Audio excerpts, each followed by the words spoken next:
Hi, I'm Bella Perez Rubio, PumaPodcast, and you're listening to Teka Teka News. Balitang thinking, hindi breaking. In this episode, It's really challenging to see inflation at these levels. No, sad to say that it will remain elevated till global commodity prices have eventually started to peak. No, plus the calamities, the impact will really probably cross the year. No, it will probably until the first quarter of 2023 that we'll see elevated inflation. from the paroles that go up as early as September to the flurry of family feasts all throughout December, there's nowhere that celebrates Christmas quite like the Philippines. But with inflation showing no signs of slowing, it looks like we're in for a more muted holiday season.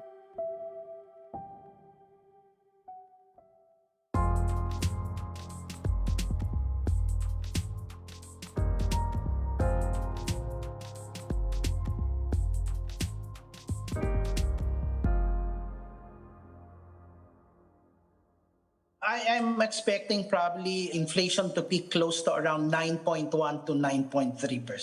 Hopefully that materializes in December, no? At least with probably the height, no? I'm just assuming that we're not going to see very similar disasters, just like what happened recently, no? Yes, so sir. that it will just hopefully peak at around 9.1 to 9.3%. Yes, sir. That's economist Jonathan Ravelas on One News's The Chiefs last week. In October, inflation hit 7.7%, the highest we've seen in over a decade.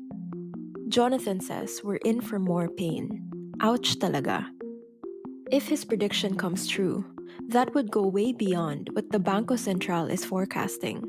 By the way, Jonathan used to be the chief economist for BDO and is known to be fairly accurate with his forecasting. Now, there are a number of factors at play here, most of it due to global forces triggered by the war in Ukraine. Even the US is battling multi-year high inflation. That's why their central bank keeps jacking up interest rates, which in turn depresses our peso. But the typhoons that recently struck the Philippines made our situation all the more dire. Sa food, nakita natin sa National Capital Region, mataas talaga yung sa vegetable. So this is really the effect of the previous typhoon, yung Karding, no? Tapos of course, you mentioned yung transport kasi nag-factor in itong pagtaas ng presyo sa pamasahe sa jeep, sa bus, sa taxi. That's national statistician Dennis Mapa speaking at the press conference last week. Plus of course, pumasok din yung sa housing, water, electricity, gas, and other fuels, particularly yung electricity. Yung impact ng recent typhoon natin, yung Paeng, sadly makikita pa natin yun ngayong buwan ng Nobyembre. So i-report yun sa December. Mapa agrees that as high as the October numbers were, we probably aren't at the peak yet. Para sa isang mamimili, katulad nyo, I wish na ito na yung peak. Ano? But of course, as your national statistician, na nakikita natin yung mga datos, sabi ko nga, medyo may push tayo dito sa food prices. And of course, itong recent typhoon ay hindi makakatulong. Ano? So there is a substantial probability na pwede pang tumaas itong month pala ng Nobyembre. Ironically, we just elected a president who regularly touts the importance of food security. You might remember him saying this at the UN General Assembly in September.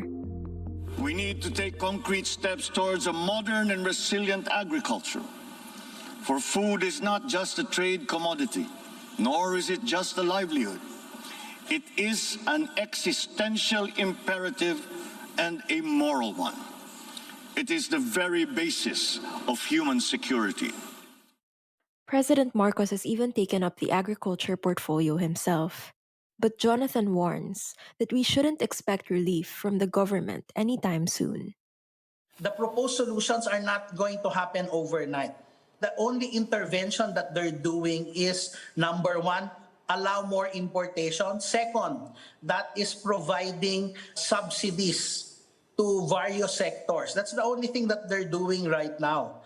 Until we have a clear-cut solution that is implemented, we're all going to feel the brunt of elevated commodity prices. So what should we be doing in the meantime? Paano naman yung Noche Buena? The key strategy everybody has is very simple. Kung maikli ang kumot, matutong bumaluktot. Di ba? And when it comes to food, we need to be able to recycle the way our food is. Kung pritong isda ka sa umaga, sarsyado ka sa tanghali. Di ba? So you want to be able to maximize your food strategies at home.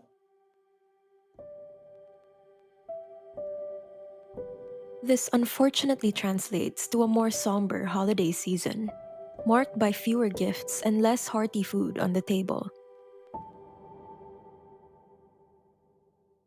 Well, talagang kailangan, mukhang sad to say, talagang yung Noche Buena mo, kailangan yata tipirin mo. Di ba? Hindi ka na bibili ng hamon na baka kailangan cooked ham na lang. Di ba? So I think it's really going to be a much belt tightening, as you said, over the next maybe 1 to 3 months. Until such time, we get to see commodity prices globally have slowed down. And that was today's episode of Teka Teka. Again, I'm Bella Perez Rubio. This episode was produced by Kat Ventura and edited by Presh Capistrano.